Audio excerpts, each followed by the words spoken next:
Mummy આ પપ્પા શું કરે છે ક્યારના? પ્રાઇમ મિનિસ્ટર બનવાની યોજના જે ઈ ક્યારેય નહીં બની શકે. ઈ ખાલી આપણા ઘરના પીએમ બને ને ઈ જ બહુ મોટી વાત છે આપણા માટે. પણ આ બસ એના બસ આ એક આવડે સવારમાં વહેલા ઉઠીને ઓલા બાબા રામદેવને જોઈને છે ને બસ નકરું ઈ જેને આવડે શ્વાસ કાઢતા આવડે છે. તમે 20 મિનિટ માટે તમે શ્વાસ રોકી રાખો ને તો હું તમને માનું. બસ ઈ હવે આમ ઊભા થાય થોડીક આમ આળસ કરશે અને પછી એમ થાય લેને હવે ચા બનાય તો ઈ યોગા હું કામના તું જ મને કે હે. અને આ તમારી મોરની કળા હવે પતી ગઈ હોય ને તો નાવા જાઓ પાણી વહી જાહે. બસ હવે નાઈને પાછા આવીને છે ને હવે એનો ટીવો ચાલુ કરશે અને પછી આપણે એને ચા આપવાની ટાણે ટાણે એ ઢીચશે અને પછી એને કોટો ચડે તો કામ ઉપર જશે નકર ઈ કામ ઉપર નહીં જાય. એને છે ને આખી દુનિયામાં શું ચાલે છે ને ઈ જાણવું અને ગામના પંચાયતને કેવું.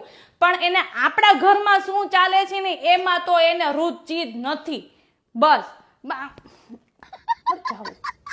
મન નથી થાતું. હેનું તમને મન હેનું નથી થાતું? તમે મને એમ કહો તો તમે હમણાં ઓલી બાજુવાળી કઈ કહે ને તો 20 મિનિટે આમ દોડે.